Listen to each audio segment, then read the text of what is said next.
I don't know if it was necessarily threat intelligence at the time, but it was violent crime. So I worked lots of gangs, drugs, narcotics, good old-fashioned FBI bank robberies and stuff like that.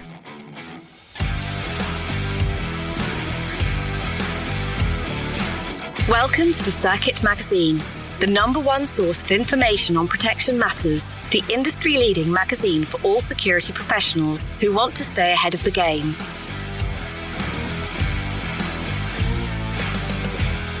Protective intelligence and how EP has transformed over the last 2 years. Today, we're going to be speaking with Kristin Lenardson of Crisis 24 and founding board member of the IPSB. I'm here with John Moss. John, why is this such a key topic?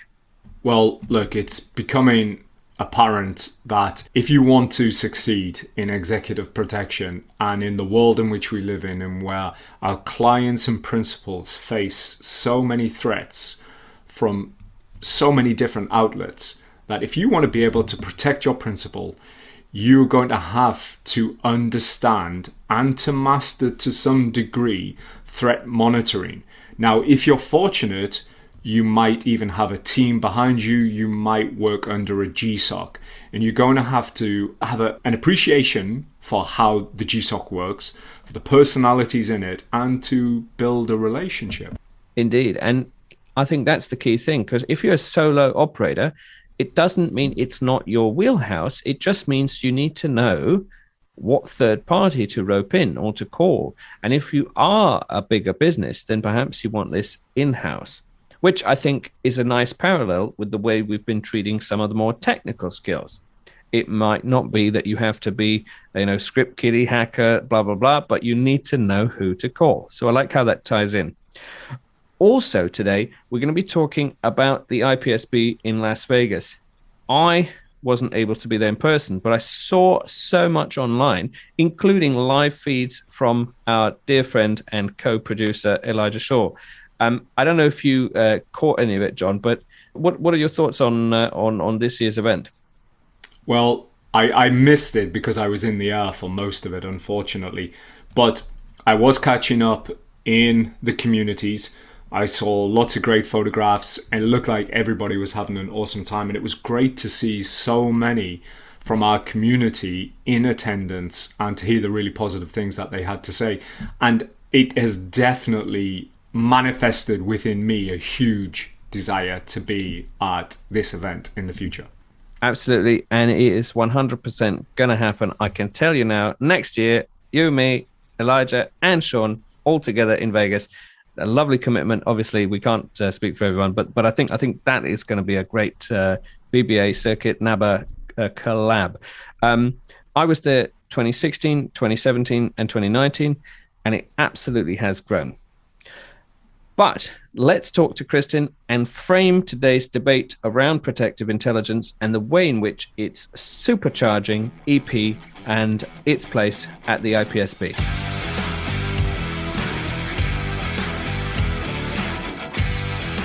And now, let's meet one of the contributors to the Circuit Magazine.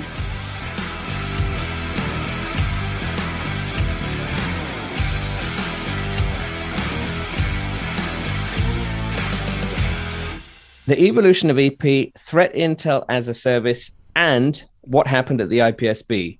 Many, many topics, perhaps too many for one particular podcast, but we're here very, very pleased to welcome Kristin Lenardson, Vice President, Managed Risk Services at Crisis 24 and board member IPSB. It's a pleasure to have you on. How are you doing? I'm doing very well. Thank you so much. I've finally recovered from Vegas and gotten enough sleep.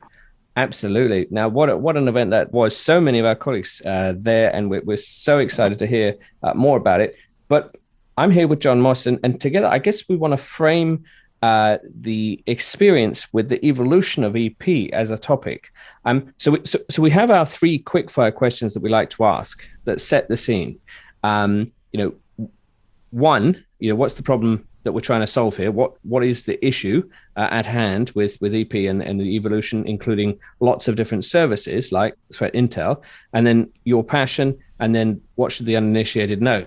So Kristin, what is the problem that we're trying to solve for by integrating threat intel as a service for EP? I think traditional executive protection, as it's usually done, just the physical protection of it, really does need to expand. Obviously, and we talked about this before about online threats. We've talked about workplace violence. We've talked about working from home, the effects of COVID over this past year. It's getting into medical. So traditional physical close protection, executive protection just has exploded into all these different areas. And in order to really do a comprehensive job to keep your principal, your client, their organization, their family safe, you have to pull in threat assessments and protective intel and. The problem is just getting it in front of everyone. So first of all, we can get the knowledge out there, but then really taking it to the next level. So we're all providing a much better and comprehensive service to our clients. I love it. And what about you? What about your background? Where does your passion for threat intel actually come from? Oh, my passion for threat intel. I started with the FBI when I was 22 years old. And so I was an intelligence analyst there. So I don't know if it was necessarily threat intelligence at the time, but it was violent crime. So I worked lots of gangs, drugs, narcotics, good old fashioned FBI bank robberies and stuff like that. So for me, it was really understanding looking for the puzzle pieces, right? If that makes sense, of what piece am I missing to really solve this puzzle? And that still continues today with the work that I'm doing and the team that I have. And what about the uninitiated EP colleague out there? Perhaps one that, thinks of it as guns, gates, and guards, and maybe can't see how threat intel as a service would integrate into their work. They've got a bag, they've got boots, they're fine. What about these uninitiated people? And that's fantastic. And you still need the hard skills. You still need to drive. You still need to shoot. You still need to be able to move and logistics and getting the principal to safe areas. Those are all very, very, very important hard skills, and they're perishable. So you still need to train them.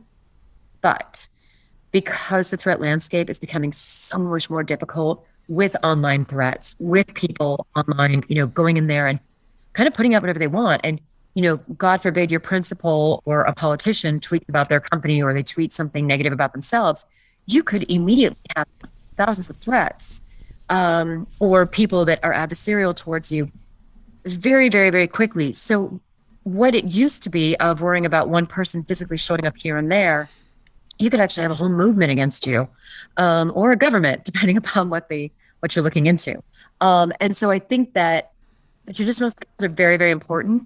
But also to get employed in this world, you have to look at the soft skills. You have to understand the online skills. You have to understand threat management and how all the risks play into what you're going to do to really push yourself forward and distinguish yourself in the field so you can get hired.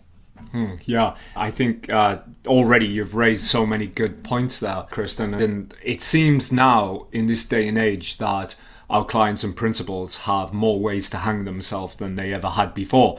And obviously that rests on our shoulders. But on the other side of that coin, I guess we also have many more different and varied forms of solutions that we can implement now.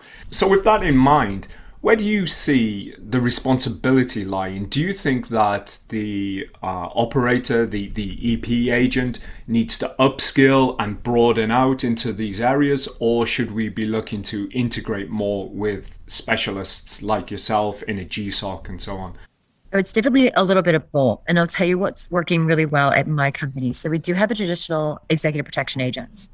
Then we have my team that does the threat assessments and the intelligence products and the protective intel. Then we have a third team that is actually an intelligence team that's just looking out for the protectors. So what we found, and my colleague Morgan Stevens can tell you about this, what they found was the protectors had their hand, were constantly looking at their phones, trying to get the next piece of intel, trying to figure out what the next thing should be. And they didn't have eyes on the physical pieces that they needed to have. So what we actually have, so we've got the physical EP team, we've got the intel team supporting the EP team. Then we have another intel team just supporting that EP team and those protectors. Where are they going? What are they doing? What do they need to know right now? So it needs to be a really comprehensive environment, and protectors can still do the physical piece, but they need to understand the importance of the other two pieces so they don't have their head in their phone or they're not missing something that they could have caught very easily. I think it's an educational thing that everybody can get up to speed on very quickly, but I think our integrated team is probably the best, but I would still say that the individual protector should know what it looks like and how to do it. clearly that sounds like a fantastic solution. And, once you're up and running with it and everybody's familiar with it, it's just going to be value add. But what have the challenges been, particularly from the point of view of the EP agents, with working in this new dynamic? I think a couple of the things have been that obviously when you tell EP people that they have to read something or you give them something complicated to read, it's frustrating.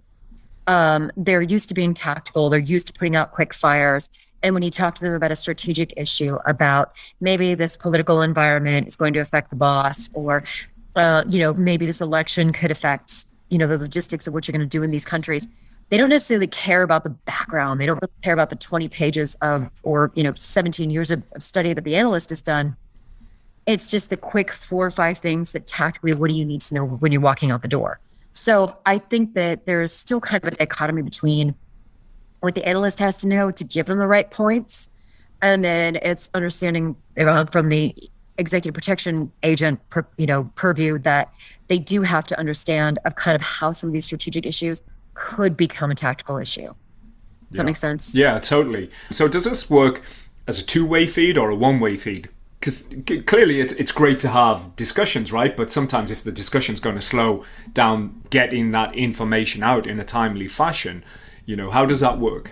It needs to be a 2-way feed. So let's just take the example of, you've got the analyst looking at a POI, but the analyst looking at a person of interest or someone who's adversarial against the principal, right? And the analyst is the one that's looking at all the information and telling them what they're doing and telling them when they see things going up or down, or threats are escalating or de-escalating online.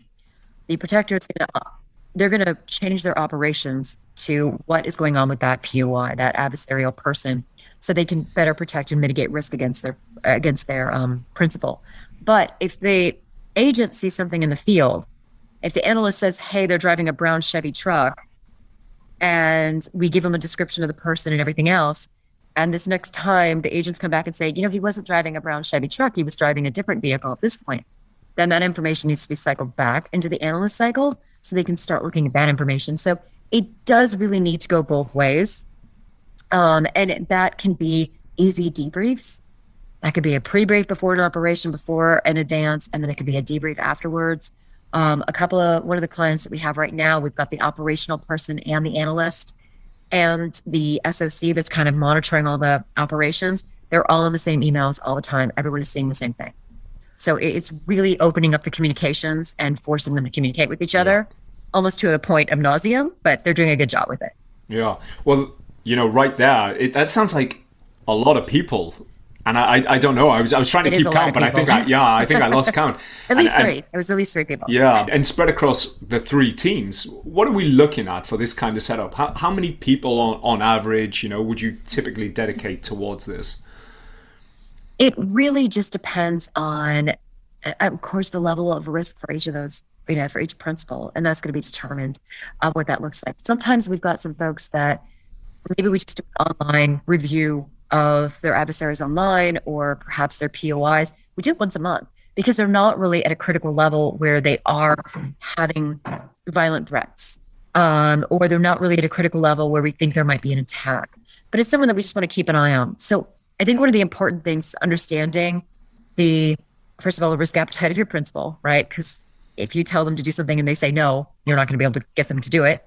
It's understanding the ranking and rating of the threats.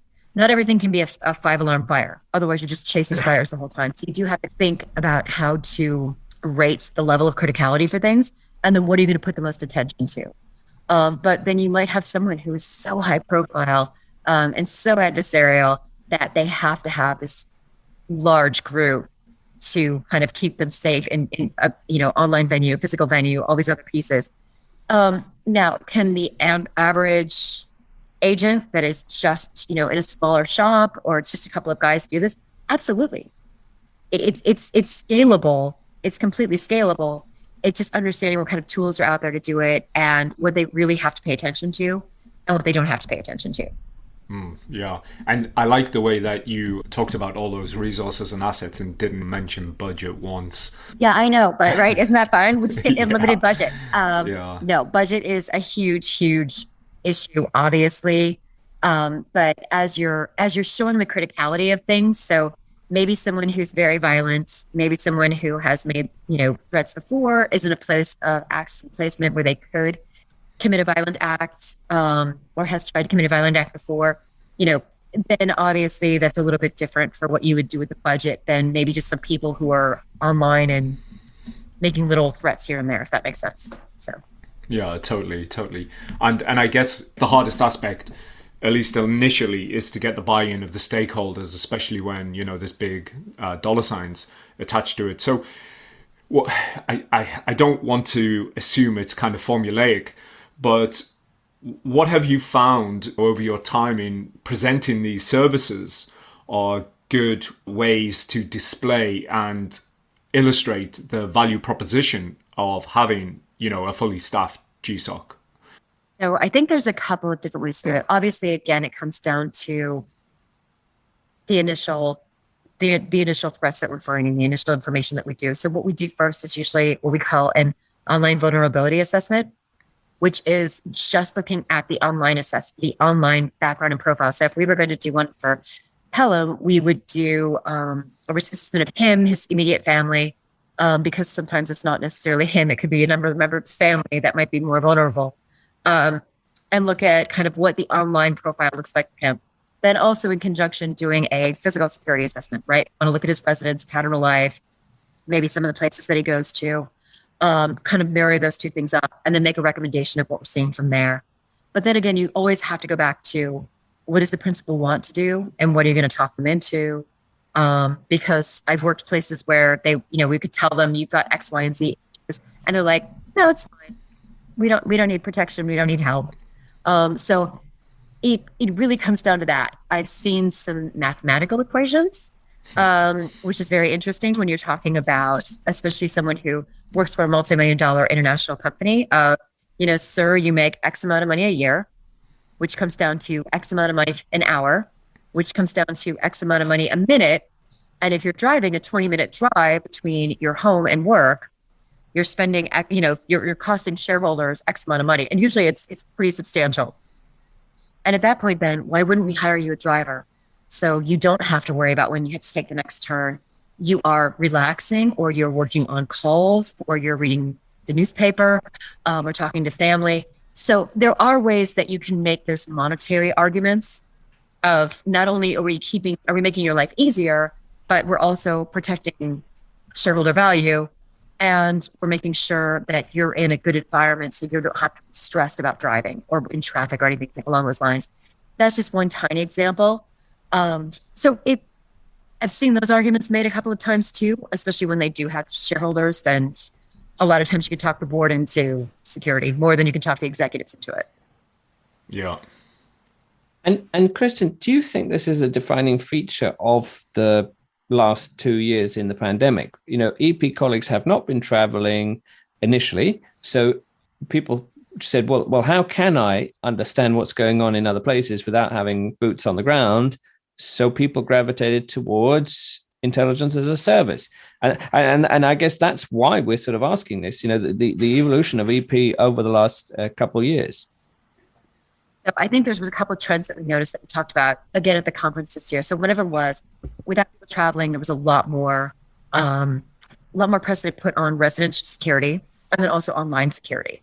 So those were two places that obviously, if you're not going to be at work, you have to protect the residents a little bit more. Also going online to look for a lot more information. One of the things that was brought up on a couple of the panels was talking about what to look for with your vendors and contractors. So now that you haven't been traveling and you've got these, third-party partners or providers in other areas, you probably need to go back and check in with them because they might have been viable before the pandemic, but you don't know what state they're in now. So you might have to go back and kind of check on those things. So it is a bit caused by the pandemic that I think people, need to go online and do a bit more research before they go out in places. But at the same time, without making it, travel will get up and going. I think you're going to have to rely on your partners that are in countries to kind of get you that information again if you can't get there yourself. And actually, someone said that maybe this also came up at the IPSB. Is one of the biggest problems re-vetting your previous partners in all these different countries, because we don't really know how they fared these last 2 years, or we think we do, but maybe that's the challenge. We think we do it. That's the challenge. And there are some regions that are still in a really, really bad just state. Their diminished medical capacity and the rampant disease in these areas, and they're going to take a lot longer to recover. A lot of Central South America, India, parts of Africa, they're just going to take longer to recover because of how bad the virus was in those areas, and then trying to recover with their government medical capacity and everything else. And I guess that then, well, that's a tricky one, isn't it? Because over the course of the last 2 years, there's been various movements towards and away from a risk-based approach, and threat intel, that you do, and threat intel that you receive. What do you think this is going to do to the whole sort of ESRM drive? Because obviously threat intel as a service is inherently not your own observations. I think honestly, it's not. I would say, I mean, my company is very big, so we do have resources all over the place. But also looking at our partners, it's just really been for getting the information from them, and understanding that hopefully they're still in line with where they were, and they're giving us really good on the ground information. I think as far as like everything else online, you have to go back to not single sourcing anything. Whatever if someone gives you a piece of information, you have to go double check it. You have to make sure you've got a second source of validation. So there's so much disinformation out there too. So I can just get on my soapbox for a second that just because you read something online does not mean it's true. Just because a news source tells you it does not mean it's true. You need to go back and double check everything. And even with maybe some of your on the ground folks, they can help you with that. But you just have to make sure, without actually getting there, which is the tricky piece, that you are still getting the best information that you can. And that's going to continue to be a problem for the near future. But that is a great point to make. Double and triple check even those on the ground sources, and third parties can help. I think that's key. Yeah, accuracy of intelligence versus speed of dissemination, right? And I was going to ask, maybe you've already kind of hinted at this, but where do you see the biggest challenge in this area in terms of where do we need to move further towards? Is it more the accuracy, or is it more the speed that we can get the information, delivered timely to the right people? Yeah. I mean, I think speed is always king. But I would just say there's so much disinformation that you just have to stop for a second. And so when something does happen, with our team, we immediately, especially if it's a life safety issue, you want to report it as fast as you can, especially if it's something that's going to, put someone in jeopardy or anything along those lines. But at the same time, you can't single source anything. So you see something pop up, quickly double check it, because what you don't want to be doing is spreading more misinformation, using resources that you don't necessarily need. And especially with executive protection, you never want to be the agent that cries wolf, because you will lose credibility so quickly. So I would say take an extra 2 minutes and Google a little harder. That's just my analyst way of looking at it. Yeah, absolutely. And, obviously coming through the pandemic, as Pelham's alluded to, it's caused a lot of EP agencies and providers to maybe shift their focus a little bit, certainly appreciate and look for ways in which they can be, providing value throughout more static, quiet times. So for anyone who might be in the process of setting up an operations center, where do you start? What's the first part of that footprint that you should be looking to put down? I would definitely say getting good sources, crisis communications, and your procedures. I would start with those three. Because if you, regardless of what sort of incident you had, if you don't have a way to communicate and effectively communicate and get the right people in the right room and let them know, you've immediately failed. So you get a piece of information in, double check your sources, then have a distribution method to get those communications out. Make sure that you're following good SOPs, because if I'm in one side of the Intel Operations Center, maybe you're out in the field and we don't have a plan for communication, and Pelham's the boss, and I escalate something before you escalate it, that might make you look bad, and then you're not happy with me. That happens constantly. But the other piece is also, you don't want to have both of us going to Pelham if he's the boss, because then he's irritated that two different people are coming to him.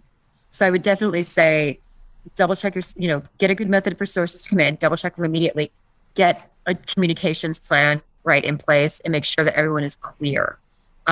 Because in an incident, in an emergency, communication is key. And if it's not as smooth or as succinct as it should be, you're going to have issues. Yeah, I got it. And do you think an external setup is better than internal? Like, fresh eyes better in a situation like this? It depends. I've seen both. And I've been in both. And my company actually does this externally for people. However, I would say, you're going to bring people in. If you're going to bring people in either internally or externally, you have to trust them. You have to trust them to have your best interest at heart and do the best thing for your company and your principals and everyone else. And so whichever way you're going to go with it, just make sure that you've got that level of communication, that there's no stifling of, maybe Pelham is your internal FTE and I'm your contractor, and you only tell him some things, but you don't tell me other things, you're going to fail. So regardless of which way you do it, it really depends upon your budget. It depends upon your headcount. Some companies don't get a lot of security internal headcount, but they can get a lot of money to contract services.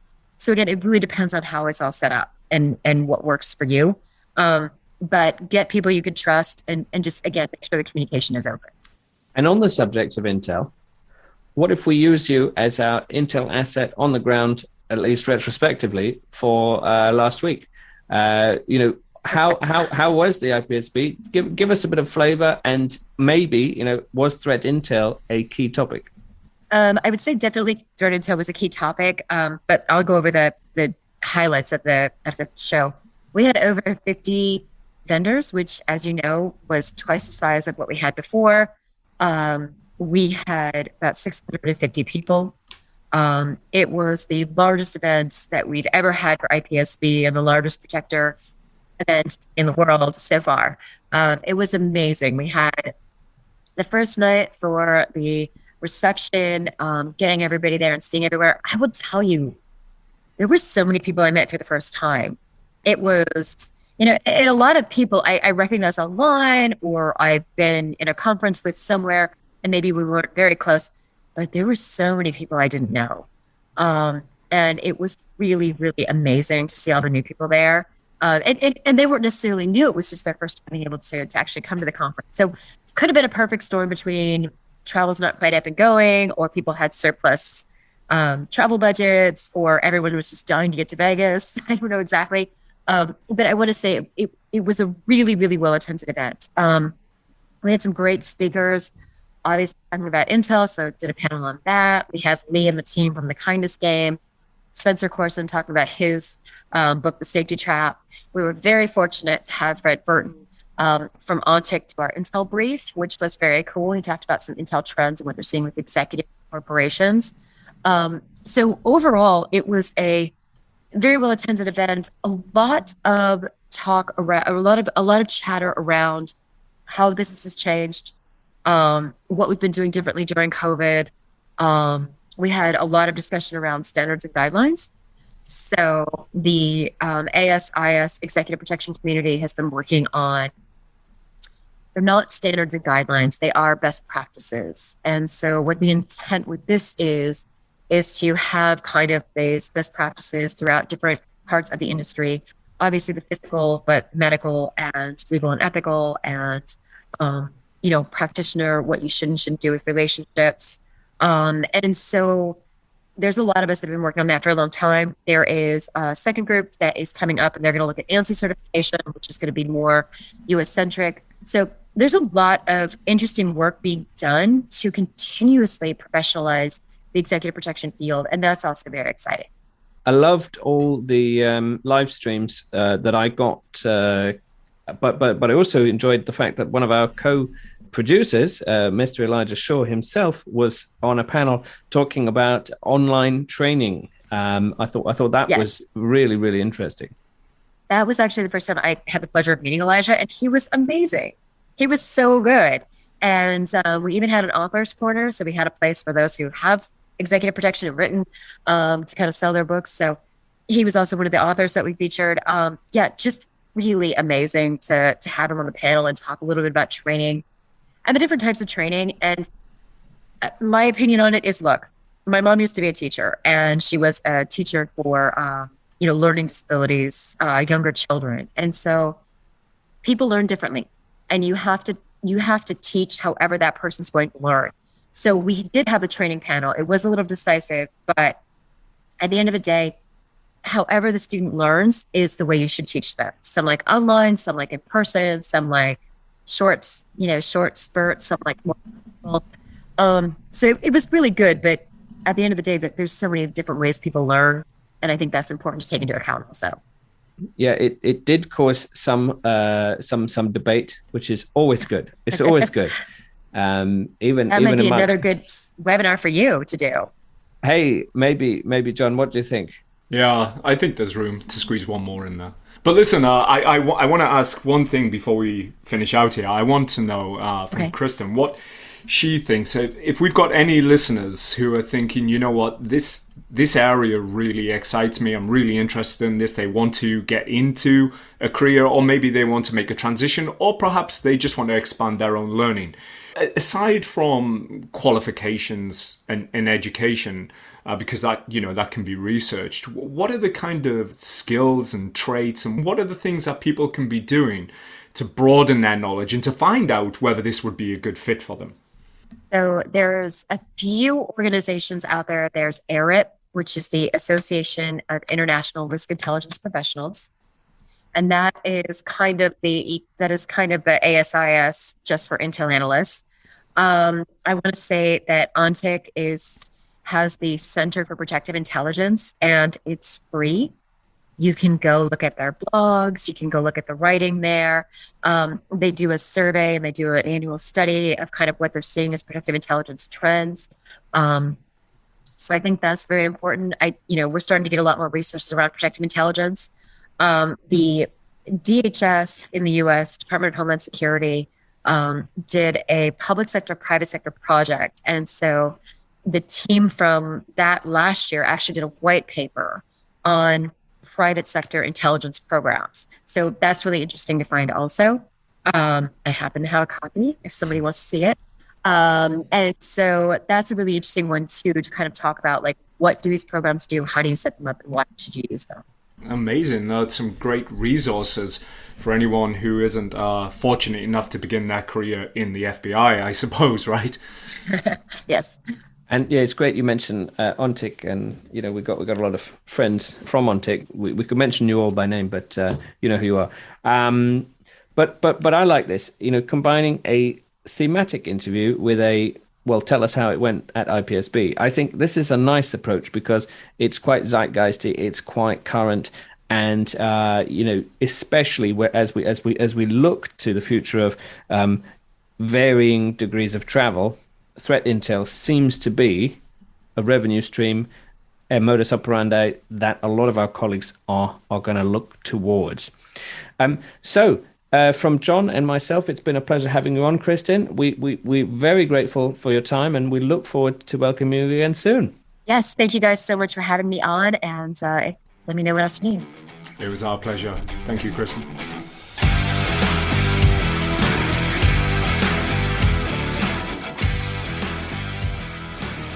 Absolutely feeling the love.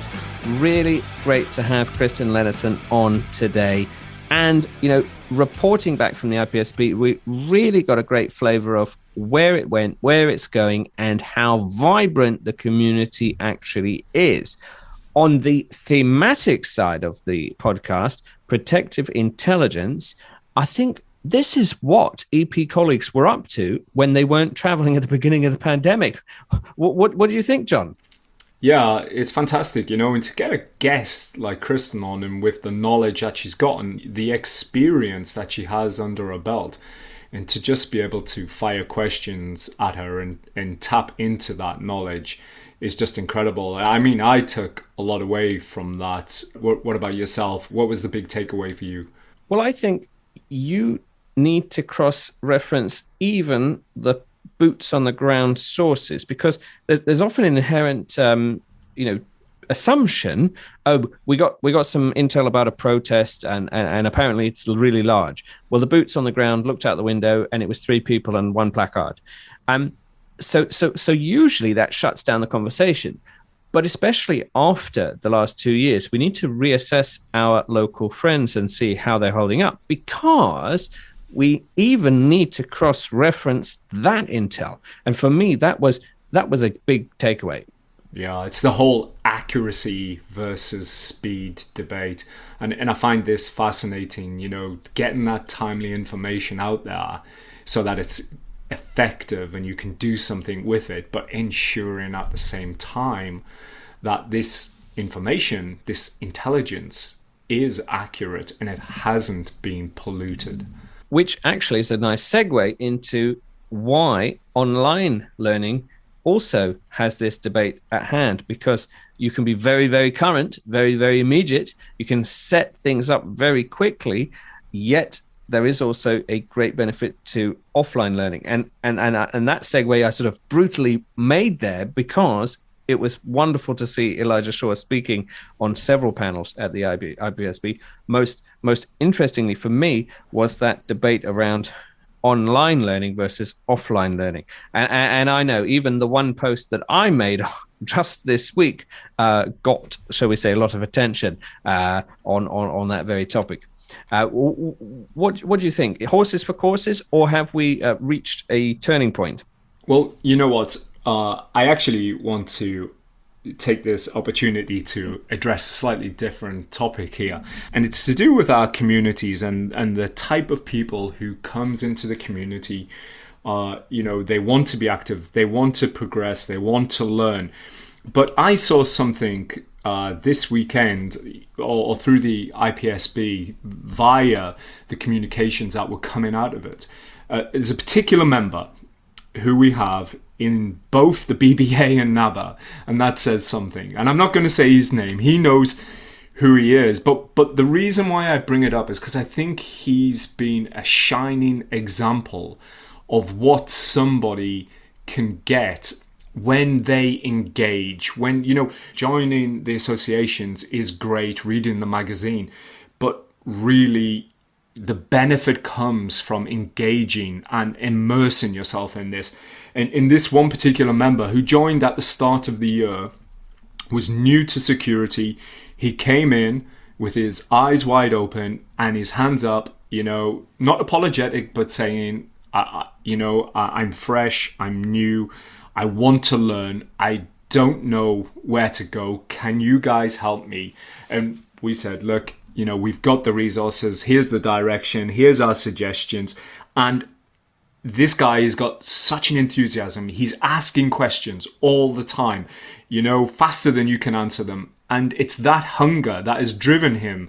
And, to see where he is now today in such a short space of time, and seeing him at that event, proudly sporting his badges, and the progress that he's made in that time, I think is a fantastic illustration of what you can get when you're dedicated and you really put yourself into it.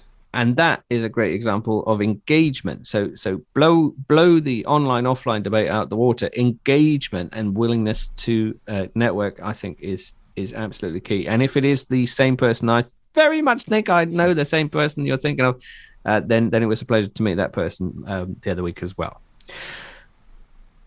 But we are still looking to include some interesting topics for the next edition of the magazine. And I, for one, am going to write a synopsis of what's coming up for the 7th Annual Executive Security Close Protection Technology Forum in London in January. Lots of other topics that we are looking for. And I really feel that we can mine the IPSB experience for loads of contributors. Aside from that, the app's very, very, very good engagement, both on the NABA Protector app and the BBA Connect app. Loads of people we could mention, but we'd end up being here for a long time. You know who you are.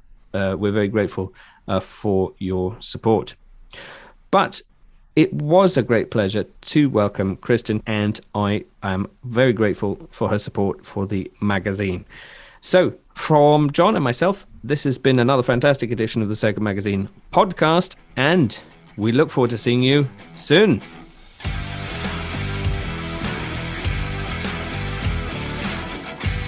You have been listening to the Circuit Magazine podcast. Be sure to subscribe and be sure to not miss an episode.